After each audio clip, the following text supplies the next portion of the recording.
Industrial association અને Vapi industrial એસોસિએશનની સાથે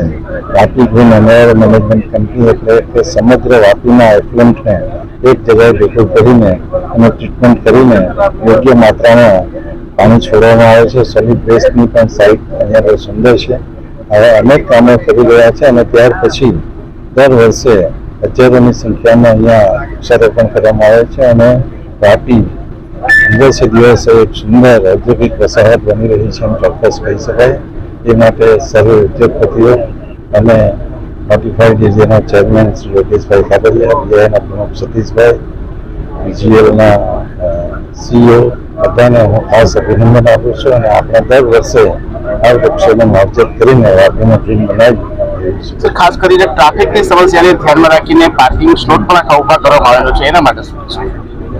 વાપીની ટ્રાફિકની સમસ્યા હવે વધુમાં વધુ 6 મહિના રહેશે. વાપીમાં દરેક જગ્યાએ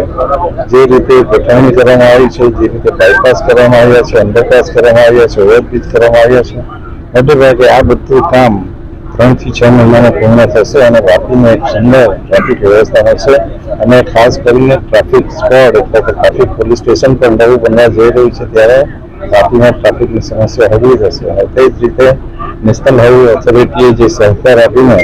આપણને બ્રિજની નીચે જે કંઈ બ્યુટિફિકેશન કરવાનો અવસર આપ્યો છે, ખાસ કરીને નેશનલ હાઈવે ઓથોરિટીનો પણ ખાસ આભાર. આપણે સૌ જાણીએ છીએ કે વીઆઈ દર વખતે વિશ્વ પર્યાવરણ દિવસ જે 5મી જૂને હોય છે એ આખો એક સપ્તાહ તરીકે ઉજવતા હોય છે અને ખાલી સપ્તાહ જ નહીં પણ આખા 2-3 મહિનાનો આખો આપણો ડ્રાઈવ હોય છે. એ ડ્રાઈવના અનુરૂપે આજે 7મી જૂને માનનીય મંત્રી શ્રી કનુભાઈ સાહેબના હસ્તે ફરી એકવાર આપણે દર વર્ષની જેમ આ વખતે પણ 5 પોકેટ ગાર્ડનનું અહીંયા આપણે ઇનોગ્રેશન કર્યું છે, જેમાં મેઇન આપણે વીઆઈ 4 રસ્તા જે જોઈએ કે જ્યાં એક નવો આરસીસી રોડ બન્યો હતો અને મુંબઈ સેલવાસની કનેક્ટિવિટી છે ત્યાં એક આપણે ટ્રાયંગલ ગાર્ડનનું એક આજે ઉદ્ઘાટન કર્યું છે. અને એમાં જે પથ્થર કે જે કહેવાય કે જ્યારે આ જેડીસી એસ્ટેટ સ્થપાઈ હતી ત્યારના પહેલી 10 ફેક્ટરીમાંનો એક પથ્થર નીચેથી મળી આવ્યો હતો અને 55નો જુઓ પથ્થર એક ફાઉન્ડેશન સ્ટોન તરીકે ગણાય. એમ આ જેડીસી એસ્ટેટ માટે જેનો મુખ્ય દ્વાર છે વીઆઈ 4 રસ્તા, વાપીના મેઇન 4 રસ્તા ત્યાંથી જે આપણે એસ્ટેટમાં એન્ટર થઈએ છીએ ત્યાં આ એક નાનું પોકેટ ગાર્ડનનું આજે સાહેબ જોડે ઉદ્ઘાટન કરાયું છે સાહેબના હસ્તે. સાથે સાથે આપણે ગેલેક્સી પેપિલોનની જે ચોકડી છે કે જ્યાં ફ્લાયઓવર બનેલો છે એની નીચેની જગ્યા આપણે ખૂબ જ સાફ કરીને વ્યવસ્થિત કરાવીને ત્યાં એક પાર્કિંગની ફેસિલિટી કે સર્વિસ રોડ ઉપર વાહનો પાર્ક ન થાય અને આજુબાજુ જે કમર્શિયલ કોમ્પ્લેક્સીસ છે એના વાહનો અંદર વ્યવસ્થિત પાર્કિંગ થાય અને એની આજુબાજુનું બ્યુટિફિકેશન પણ આજે સાહેબના હસ્તે આપણે કનુભાઈ સાહેબના હસ્તે આજે એનું પણ આજે ઉદ્ઘાટન કરાયું છે. એની સાથે સાથે આપણે સેકન્ડ ફેઝમાં એસએલ માઇનિંગથી લઈને NR Agarwal paper mill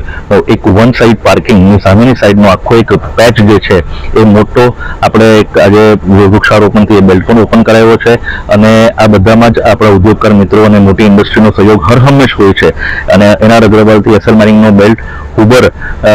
company તરફથી આખો એ કરવામાં આવ્યો છે કે જ્યારે વીઆઈ 4 રસ્તાનો મેઇન બેલ્ટ જે છે, મેઇન જે ચોકડી આપણે આજે ઉદ્ઘાટન સાહેબના હસ્તે કરાવી એ બાયર ગ્રુપ તરફથી આખું એનો એક ખર્ચ ઉપાડવામાં આવે છે. એટલે દર વર્ષે વીઆઈની ગ્રીન સોસાયટી કે જે સાહેબે 2015માં આ ચાલુ કરી હતી ને એક મોટો ભંડોળ અમને આપ્યું હતું કનુભાઈ સાહેબે, ત્યારથી આ ગ્રીન સોસાયટીએ પાછલા 10 વર્ષમાં અલગ અલગ આવા એસ્ટેટના ગ્રીન બેલ્ટોને ઓપન કરીને એસ્ટેટની જ આપણે એસ્થેટિક વેલ્યુ અને બ્યુટિફિકેશન કેવી રીતે કરી શકીએ એના માટે એ પ્રેરણા લઈને અમારી વીઆઈની ગ્રીન સોસાયટી આ દિશામાં કામ કરતી હોય છે. ખાસ કરીને કેટલા વૃક્ષો અત્યાર દ્વારા વાવવામાં આવે? 2018 થી લઈને આપણે 2025 સુધીની જો અત્યારે વાત કરીએ તો મને લાગે છે કે લગભગ 1.5 લાખથી વધારે વૃક્ષો અલગ અલગ બેલ્ટોમાં વવાયા હશે. આપણે 2018 થી 20ના પટ્ટામાં સી ટાઈપ મસ્જિદ થી લઈને તે બાયર સર્કલ થી લઈને કુંદર કેમિકલ થી લઈને સરદાર ચોક સુધી આખો એક પેચ લીધો હતો. એ જ આખો રોડ આપણે સરદાર ચોક થી સેકન્ડ ફેઝમાં વિનંતી નાકા સુધી અને વિનંતી નાકાથી KBS કોલેજ સુધી આ આખો એક બેલ્ટ આપણે ઉદ્યોગકાર મિત્રો કે જેને ઈસી લેવાનો વારો આવે છે, કે જેને ઈસીના 40% પ્લોટના એરિયાને પ્લાન્ટેશન કરવાનો વારો આવે છે, આ બધાને આપણે એમના પ્લોટમાં જગ્યા નથી હોતી, જેથી કરીને આપણે આજે એસ્ટેટમાં જે ગ્રીન સ્પેસ છે એમને આપણે ફાળવતા હોઈએ છીએ અને VI ગ્રીન સોસાયટીનું MOU નોટિફાઈડ સાથે કરેલું હોય છે અને નોટિફાઈડ અમને એક બેલ્ટ આપી હોય છે. એ બેલ્ટ પછી ઉદ્યોગકાર મિત્રોના માધ્યમથી અમે બેલ્ટનો આપણે ઉદઘાટન કરતા હોય છે. VI ગ્રીન સોસાયટી જે કોઈ બી એજન્સી સાથે અમે અને જે કોઈ ઇન્ડસ્ટ્રી એ બંને જોડે જે અમે સાથે મળીને આ ગ્રીન બેલ્ટનું ડેવલપમેન્ટ કરતા હોય છે. અને ખાસ કરીને અમે ફર્સ્ટ યરનું જે મેન્ટેનન્સ કોસ્ટ છે અને ડેવલપમેન્ટની કોસ્ટ છે એ અમે ઇન્ડસ્ટ્રી પાસેથી લઈ લેતા હોઈએ છીએ. સાથે સાથે આવનાર 4 વર્ષની એના પછીના 4 વર્ષની મેન્ટેનન્સ કોસ્ટ પણ અમે એમની પાસેથી પહેલા જ લઈ લેતા હોઈએ છીએ, જેથી કરીને આપણી પાસે 5 વર્ષનું ભંડોળ હોય છે અને એ 5 વર્ષમાં VI ગ્રીન સોસાયટી જે તે એજન્સીને આપણે કામ આપ્યું છે એજન્સી બરાબર કામ કરે છે કે નહીં, એક મીડિયેટિંગ એજન્સી તરીકે એનું